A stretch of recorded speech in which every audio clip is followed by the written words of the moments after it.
Hey guys! Welcome Back to Grace and Knowledge. We're your hosts, Corinne and Megan. That was fun. That was fun.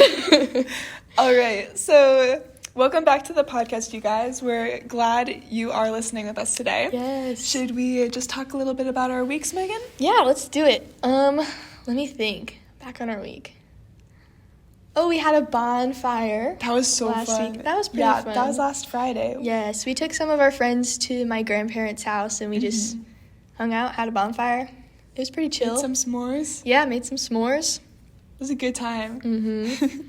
That was pretty fun. There may have been some musical instruments involved. That's true. We had consisting a of couple guitars, some guitars and a banjo. Yes. Shout out to the banjo. You know who you are. But yeah, so that was a fun thing that we got to do. My family came on Saturday. Yes. And visited. That was pretty cool. They went to a basketball game. That was fun. And then my younger sister, she's in cosmetology school. Shout out Ellie. Woo! She cut some of our friend's hair. That was fun. So that was pretty great. What else did we do? Let's think. Oh, Sunday was Football Frenzy. Oh, yeah. Do you want to explain what Football Frenzy is to the listeners? I mean, I can try. I don't know if I would do a great job explaining it, but it's basically just like flag football, and our guys' dorms play against each other, and then depending on like where your dorm is, you root for whatever side. So I live in Shoup, so I was rooting for the north side, which is like Oakwood and Oakwood and Commuters, and then it was Founders and Mangas. Yeah, that's who I was rooting for, because I live in Tucky. Yes. So that was pretty crazy. I feel like a lot of people ended up injured or with concussions. Yeah. So was it worth it? Honestly, yeah, it was pretty crazy. I would say there were some good snacks. There were. They had nice like a trail popcorn mix. bar. Hot chocolate cider. It was fun. They played the Cotton Eye Joe, and if you guys don't know, I actually go crazy for the Cotton Eye Joe. She does. I love it so much. It's like a lot of people go crazy for that song, but for some reason, I don't know why, but you just go way too hard. Yeah, last year, I remember last year when we went to Battle of the Bands and they did Cotton Eye Joe, you were injured. And you were still dancing, and then you were like, Megan, I regret that, but... Continues to do it. Yeah. You know, that just really sums up my personality, I think, in like a sentence. Yeah. Oh, man. But yeah, what else did we do? Oh, we went to Taco Bell. Was that Wednesday night? Yeah, it was Wednesday. Yeah, it was Wednesday We went to Taco Bell with our friends. And then yesterday was...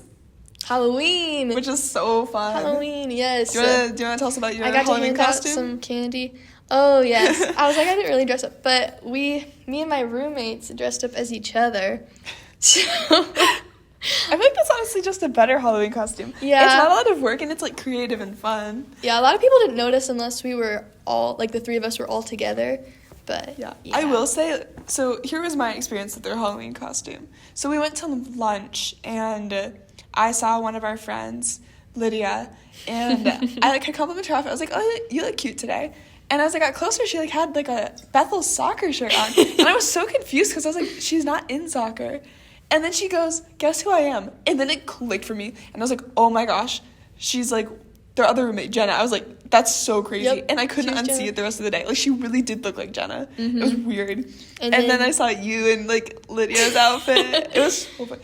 Yeah. It was just good. It was a fun costume. And I think because I'm friends with all you guys, it was funny for me because I was like, you guys do look like each other. Well, I'm glad that we were able to pull that off. If we weren't together, it was harder for people to tell. Yeah. They would just tell me, because I was just, Lydia wears cute clothes all the time. And they were just like, oh, Megan, you have a cute outfit. I was like, thanks. It's Lydia's. Was it, actually her clothes? Yeah. So, wait, did you guys all wear each other's clothes? Yeah. That's so funny. I was kind of weirded. I was slightly weirded out, but it was fun. It was, yeah. That's crazy. No, it was still good. Yeah. So I feel like that kind of sums up our week. We were also working on our presentation all week. Should we talk about that? Yeah, let's talk about the presentation. Yeah. So we had a presentation for one of our classes, Biblical Interpretation. And this is, a pretty daunting thing. This class, it's a great class. I think both of us really like it. Yes, I love that class. But it just, is a ton of work, and it takes a ton of time to do. And so our presentation was on one of the biblical genres. And so we were in groups of 3 and 4. and we've been doing them, like, over the weeks, and ours was on the Psalms. And I feel like going into it when we chose that genre, I didn't think it would be that bad. But he was making it sound like it was going to be really hard. Yeah, and on Wednesday when he was talking about it, he's like, this is one of the hardest ones. And yeah, we were all like, well, great, okay. Love that for us. Yeah, but then it ended up being really good. It was so fun. Yeah. I had a good time. I think, like, we all just worked ourselves up, but in the end, I think all of us were really passionate about it. All of us wanted to do a good job. Yeah. And I think everyone liked it. I had fun giving it. I feel like the only issues were that I don't know how to work technology. But you know what? That's okay. That's okay. But it was fun. Now that we're done with that, I feel a lot just less stressed because that was a crazy presentation that took us a long time to write. But yeah, it was cool. I'm excited to see other people's presentations coming up. But now I feel like I know a lot more about the Psalms. Psalms and our Psalm of Lament. Yeah, we did a Psalm of Lament. It was Psalm 22. You should read it. It's a good one. All right. Let's get into our questions of the day. I have a few. I'm ready. Let's do it. Okay. If you could only eat one food for the rest of your life, what would it be? Okay, you're going to laugh because this was the first thing that came to my mind. But Meyer sushi. What? Like, specifically sushi, but from Meyer. And I don't even, like, I know that sounds so weird, but I'm pretty cheap. And also, I just like quick food. And so I'll just, like, when I'm home, if it works, I'll just buy Meyer sushi randomly because it's just there and, like, it's good. I'll just buy, like, the little California roll. And so, like, I guess maybe I'm just really hungry for sushi right now. But when you said that, like, that was the first thing that came to mind. Specifically Meyer brand sushi. So specifically Meyer. Yeah, that's my answer. Yeah, I'm not really a huge sushi or fish person. Yeah, I think I knew that. Yeah. I do. Salmon is good. Salmon's probably my favorite out of, like, seafood. But other than that, not for me. It's too fishy, if you ask me. That's crazy. Oh, my goodness. Okay. Wait, what's your answer? My answer, see, the first thing that came to my mind was also just what I'm hungry for right now. Really? Which is ribs. Ooh, just I know barbecue. you like ribs, yeah. Oh, I love ribs. They're my favorite food. Fun fact, when I went to Megan's house for the Super Bowl last year, her dad made ribs. They were so good. They're to die for. They're so good. And I'm not typically, like, a big fan of ribs, but they were good. And so I could go for your dad. He makes the best. So good. I love barbecue. Anything, really. It just makes me so happy. Oh, man. All right, should we get into the next question? Yes, the next question. What activity instantly calms you? Okay, I think for me, I would say kayaking. But I think it can be, like, stressful too, but in a fun way. Like, I like it because you can choose your level of, like, difficulty, I guess. You can make it more, like, competitive and, like, a workout, or you can make it relaxing. And so one of my favorite things to do to calm down is just to go kayak on, like, a lake and just talk to God and just, like, enjoy the creation and take my time. And so I think for me, like, that's one of my favorite things, just to, like, sit in nature and just, like, the peace all around you, like, just, like, sense God's vastness. So that's what I would say. I really like kayaking. It's good. I'm thinking, for me, it's definitely just being outside. I like being outdoors in nature and stuff.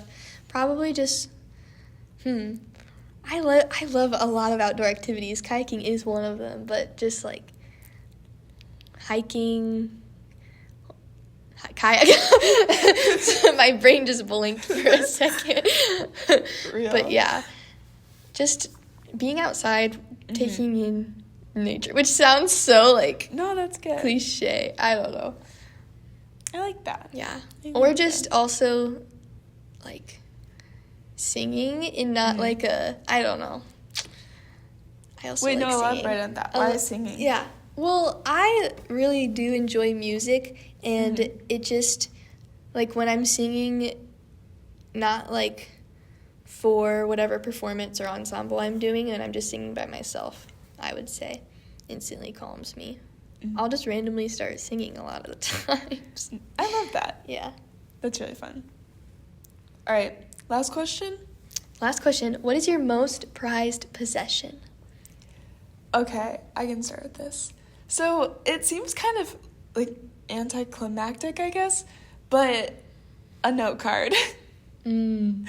And so basically, like, why this note card is so significant to me is it's because that note card was kind of the start of my journey to Bethel. I guess short version is just we had gotten it at church. One of our, like, just things that we did during the service was we had time just to, like, pray and sit and, like, write down whatever came to our mind and then, like, put on the note card. And when I was praying, the word that came to mind was Bethel. And it was, like, right after I'd been to Bethel for the first time, so I was like, oh, whatever, you know, just that's why. But I wrote it down anyways because I really felt like it was tugging on my heart. And I ended up here. And so all that to say, every time I felt like a word that God has put very strongly in my heart, I'll write it on my note card as an act of surrender. And it's a really big thing for me to do. That's cool. And so that note card kind of just reminds me of, like, God's faithfulness in my life. And, just, like, seeing his provision and his guidance. So, yeah, a note card, but I keep it in my Bible. That's probably my most prized possession. That's cool. I have two answers. Because one of mine is definitely, like, more prized meaningful. And my other one is just, like, a prized possession I have. Okay. I don't know if it's what's the word? Like, not physical, but I don't know. I have no idea what you're looking for. We'll just call it the fun answer. Oh, okay. Not that the other one isn't fun, because I also... Okay. My first answer would be my harmonica. Because I have a harmonica. What? And I'm not really good at playing it, but I just love randomly pulling it out. But it's kind of iconic, honestly. Yeah.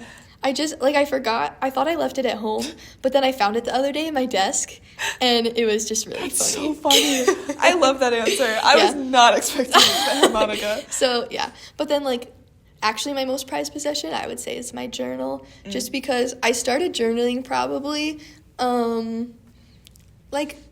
I started journaling consistently in, like, my senior year of high school, so a couple years ago, but now, like, I just love doing it, but also looking back on, like, how I was then and just seeing how much I've grown is just a really cool thing. And so, yeah, I would highly recommend to journal, because then in a couple years you can look back and see what the Lord's been doing, and it's cool. That's so fun. I like that. All right, so should we get more into the content of the podcast? Yes, let's do it. All right, so as Megan and I were talking about what to make this episode on this week, we kind of decided that we just wanted to do a deep dive into, like, godly friendships, not only in our own lives, but just how we see them in the Bible. And so we wanted this episode just to be more devotional style and just see where that goes, just to encourage you guys, hopefully, just to reflect and think about your own personal experiences with friends.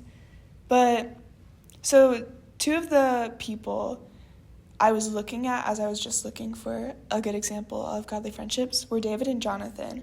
I think that they have one of, I would say, the strongest friendships in the Bible. Yeah. And so I think it's just we can learn a lot from their own story. So do you want to read the verse we have? 1 Samuel 18, 1 through 4? Yes, 1 Samuel 18, 1 through 4.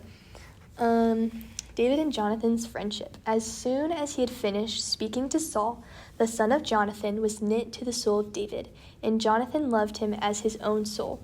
And Saul took him that day and would not let him return to his father's house. Then Jonathan made a covenant with David, because he loved him as his own soul. And Jonathan stripped himself of the robe that was on him and gave it to David, and his armor, and even his sword, and his bow, and his belt. All right, so I think this is pretty significant because it shows this closeness that's almost more than just friendship. It's more of, like, brothers. It says here that Jonathan loved David as his own soul, which is to love him so much that it was as if like, he was him. And I don't know if you guys have ever thought about this, but I would say a lot of times it's very easy to put ourselves first. So to love someone else so much that you love them the way you love yourself is a very significant thing. We also see that Jonathan and David make a covenant here to just continue to care for each other, even into, like, their families. And this is actually really cool. You see later in 1 Samuel 20:42 after Jonathan's death that David actually continues to honor this covenant, and he actually invites Jonathan's son into the palace to have like a feast and just live there and be treated as one of his sons, which that just shows the significance and like the extended love and compassion of not only treating Jonathan like family, but also treating his family like family. But I think something that is important to note when we look at the story of David and Jonathan and just the love they have for each other is the fact that Jonathan was Saul's son. And if you guys don't know, Saul was the first king chosen to be king over all of Israel. David was the second. And so what happens here is that Saul sins against the Lord, and the Lord basically says, your line is going to be cut off from kingship. And so God chooses David to replace Saul and be the new king of Israel. And this is significant because Jonathan would have been in line for the throne. Jonathan was the oldest son of Saul, and so he would have been up in line for the throne. But because of that, David now is going to be king. And so even though Jonathan was not chosen to be king himself, he gives David his full support, and a lot of this comes from just his relationship with God. Jonathan is able to acknowledge, because he is close with God, because he trusts God's plan, that, hey, this isn't God's plan for me, this is God's plan for someone else, and that's okay. And the amount of humility that would take is so significant. But that, again, shows not only his love for David, but his love for God, that he was willing to trust and not get jealous. Because we know Saul takes some pretty crazy measures to deal with that jealousy. Yes. Yeah, but no, Jonathan genuinely, he loves David like himself, and he's able to trust God's plan and go, that's not going to break the relationship we have with each other, because I know that God has this in store for you. He even says this in 1 Samuel 23:17. He says to David, you will be king over Israel, and I will be second to you. Just the humility that would take, and the love to be able to say, I see that this is your role, and I submit to you. It's crazy. That's just a radical type of friendship that we're not used to seeing. Even more than that, as Saul wrestles with wanting to kill David, and the jealousy that comes with David eventually taking his throne, Jonathan chooses to protect David and put him before his own blood, which is Saul. I think like the significance of this, especially in the ancient Eastern culture, was you put your family first. Like, you were allied to your family. And so for Jonathan to put David above Saul was basically to say, hey, David, like, you are my family, which is crazy. And so just the loyalty of Jonathan and David is insane. And then also just looking at David's reaction to Jonathan's death, in 2 Samuel 1:26, David says, I grieve for you, Jonathan, my brother. You were very dear to me. And so again, you see this language of just kinship and allyship. And this is actually, we learned about this in our biblical interpretation class. It's called fictive kinship, which is treating someone as if they were family. And so even though David and Jonathan weren't allied by blood, the relationship they had for each other was so close that they were basically as if they were family to one another. And so I think as we look at this friendship, it kind of shows us, are we willing to put other people above ourselves like Jonathan did, even knowing that David would be above him just because he trusted God's plan for him?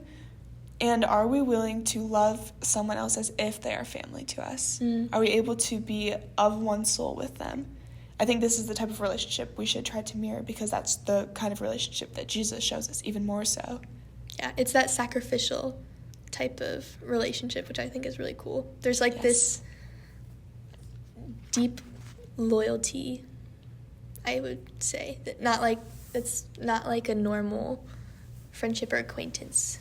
Just having that like deep-rooted friendship, especially just like with what you were saying with like David and Jonathan, it's just really cool. So yeah, just like a kind of friendship that's so strongly rooted in love for God that it manifests, or just, I guess, presents itself in love for others. Basically, I guess the key point here is that real friendship means looking to the model that Jesus has given us and living it. So Jesus shows us the model of what a real friend is. And that was also the model that Jonathan lived by. Obviously, he didn't know Jesus, but he saw who God was, and through that, he was able to show that to David. Mm-hmm. But then, yeah, like, we have this model of what it looks like as followers of Jesus and the kind of love he showed just to everyone. And so because we have that, we can take it and we can extend it. In the same way Jesus has been a friend to us, we can be a friend to each other. Yeah. And I think it's really cool because when that is apparent and it's seen, like, in a body of believers, like, it's something, that community within fellowship of believers is something so special, and so it's just really cool to see how God is able to work through that. Yeah, I love that.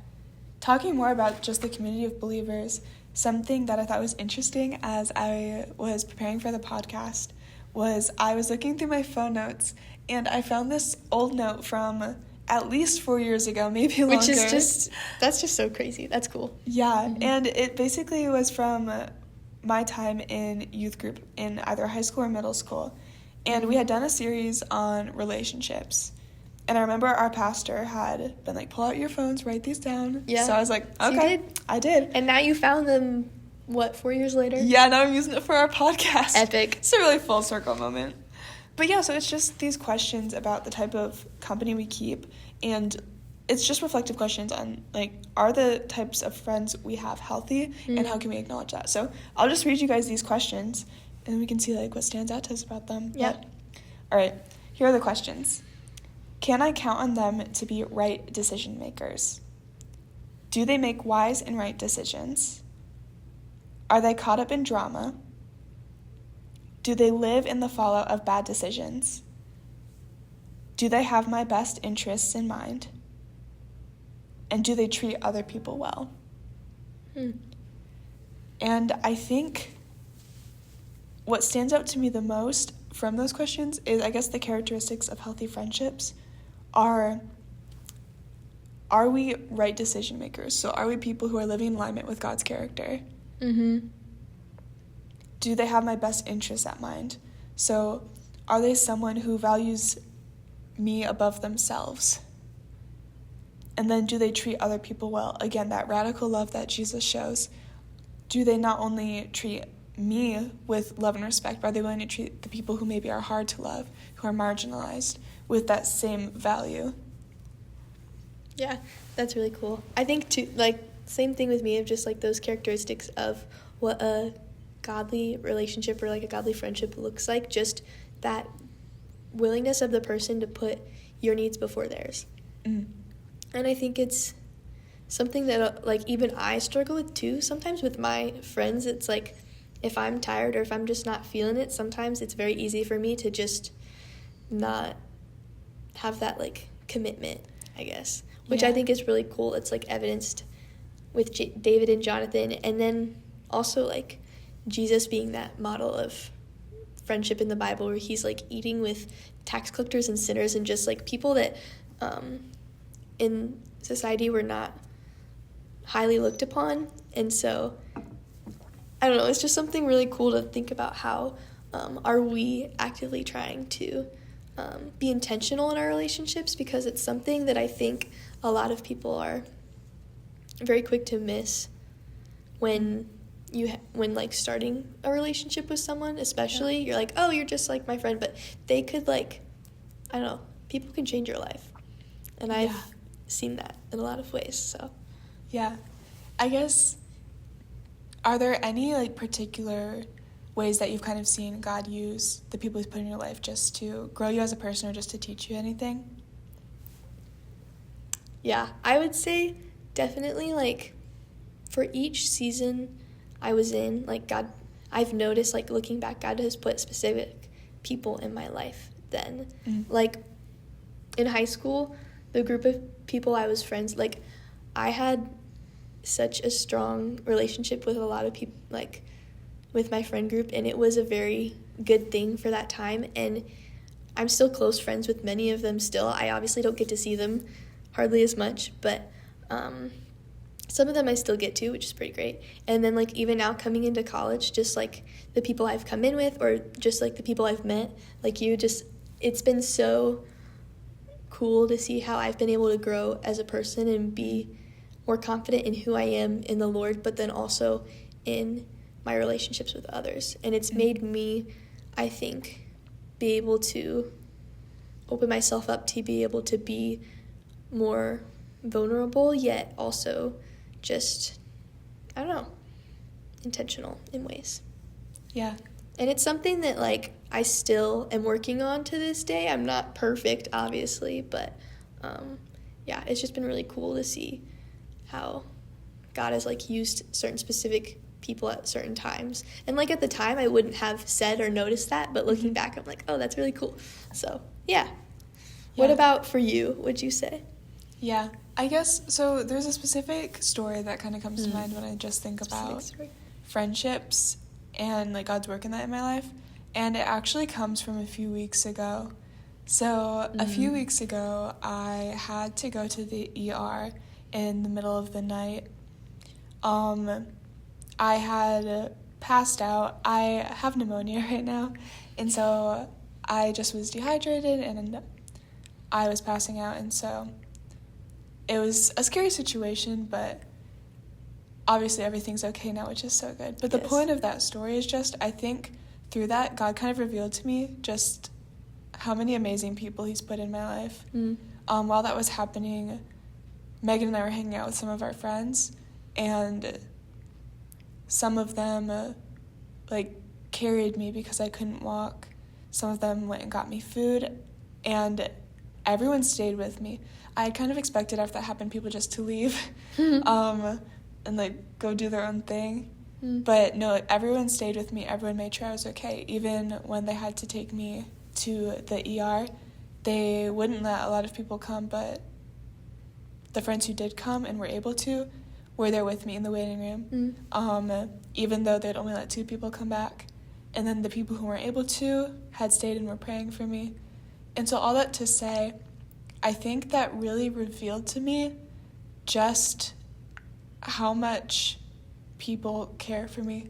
I think up to that point, I had known that we had some amazing friends, but I don't think I ever realized to that extent how much, like, they really showed me God's love. And I think in that moment when I was in the ER and my RD had told me just that there were, like, 7 to 9 people in the waiting room just, like, waiting for me for hours. Aww. I was just like, wow, like, I think that's what love is. And, like, just seeing, like we talked about, like, just the sacrificial nature of, I was at a point where I could not do anything for any of those people. Yeah. Like, but they, like, gave me their time. They gave me their resources. They stayed up until 5 in the morning with me while I was in the ER, knowing they wouldn't get to see me, just to be with me. And they prayed for me, and just seeing how I couldn't do anything for them, yet they gave that to me freely, and it wasn't a burden, and it wasn't an issue, and they just cared about me and wanted me to be okay. Like, that really, really showed me that I am loved, and people can love me in a way that Jesus does.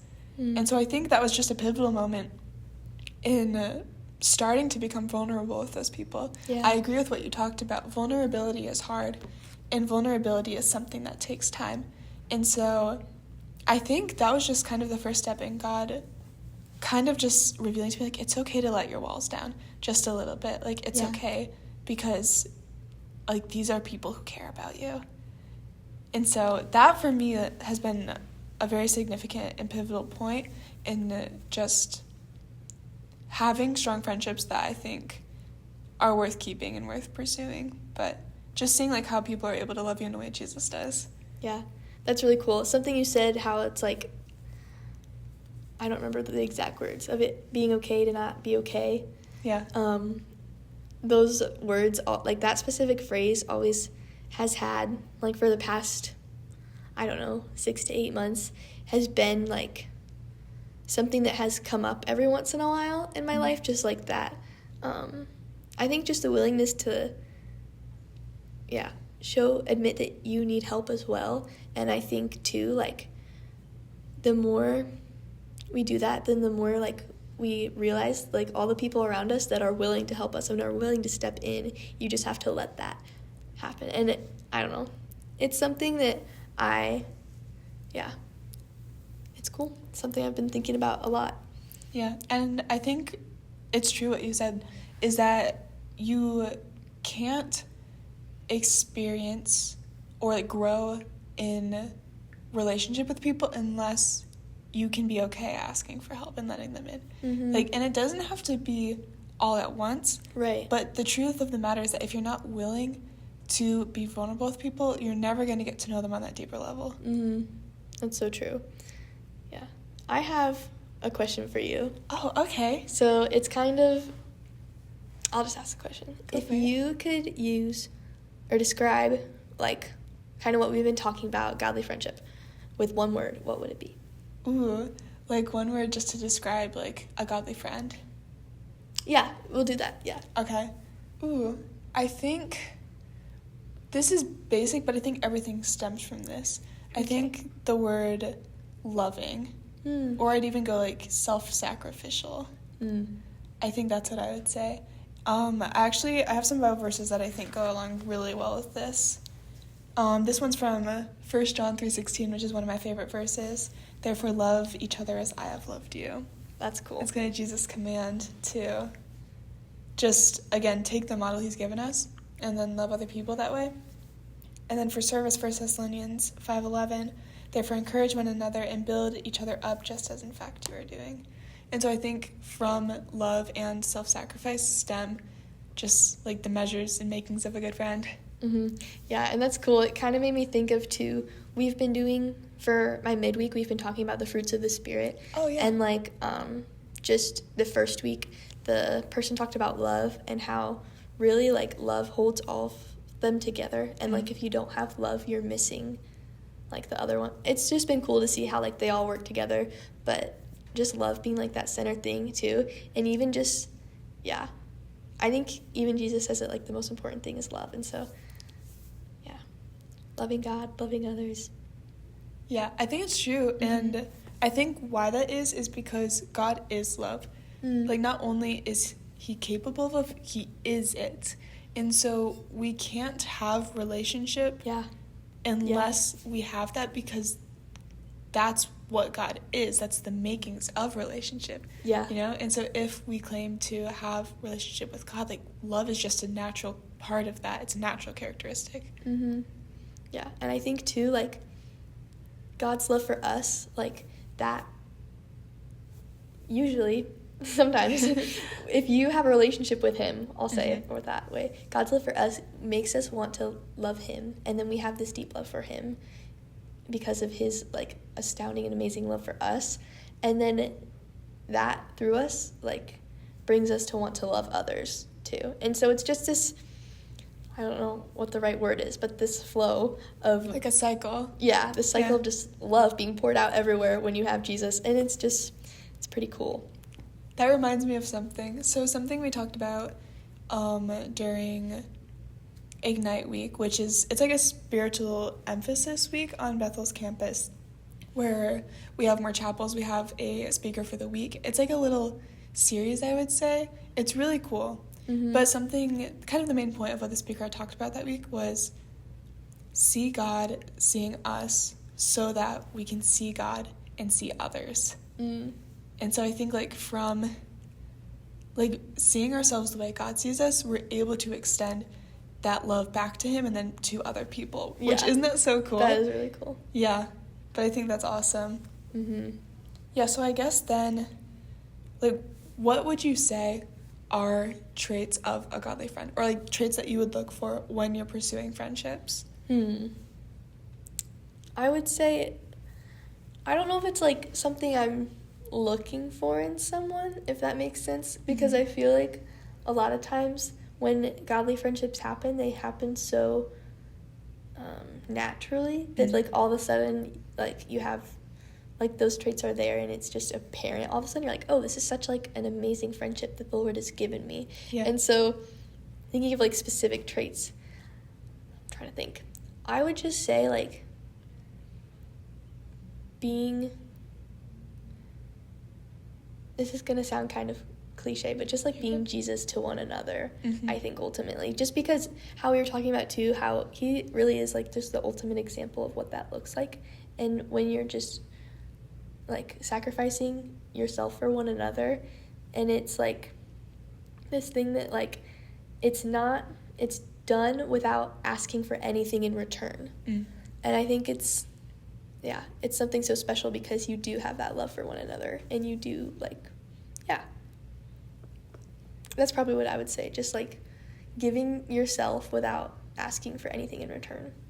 And I think like that's such a radical concept in our world. I think especially in our culture, like transactional relationships are the norm, where I give and I get.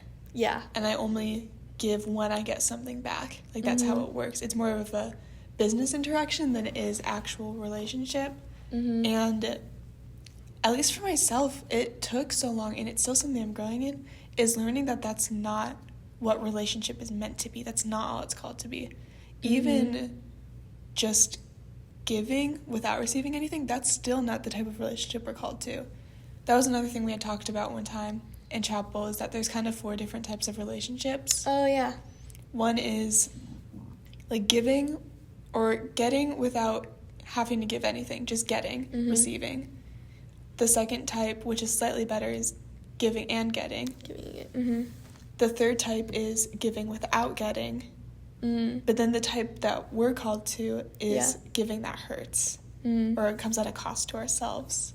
And they were kind of saying at chapel, and they talked about this, that a lot of times we get caught up in type 3 being the big one, thinking that giving without getting, like that's the best we can get. And when we think that's all there is, we're willing to settle for 2. And I think too, like,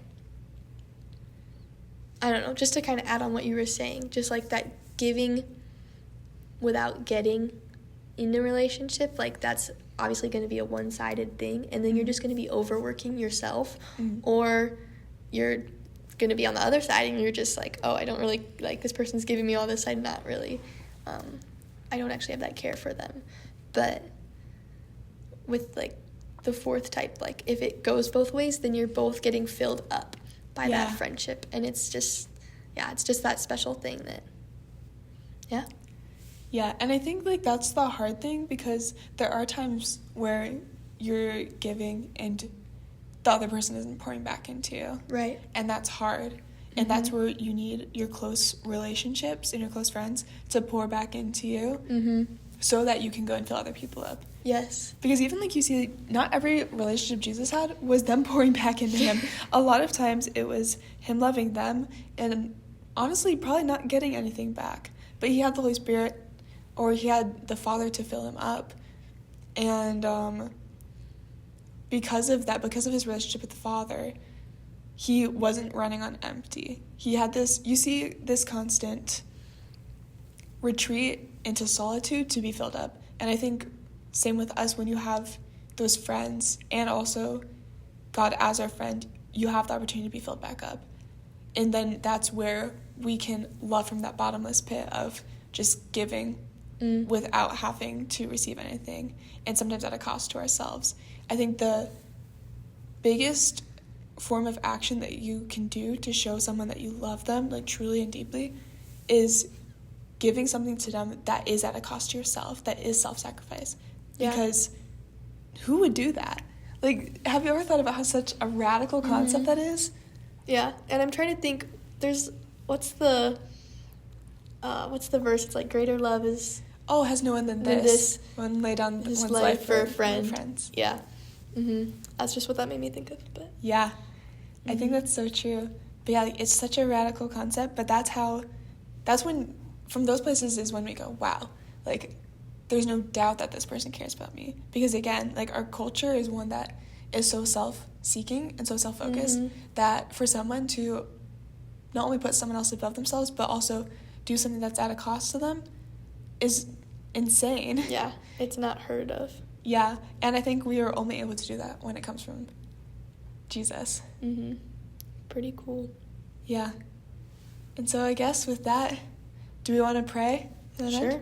Let's do it. I can pray. Okay. All right. Dear Father, we just thank you for just the way that you love us. We thank you for sending Jesus as the model of the ultimate friend.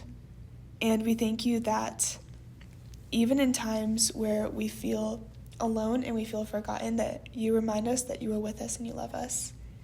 Help us to experience the fullness of your friendship with us so that we can go out and we can share it with other people.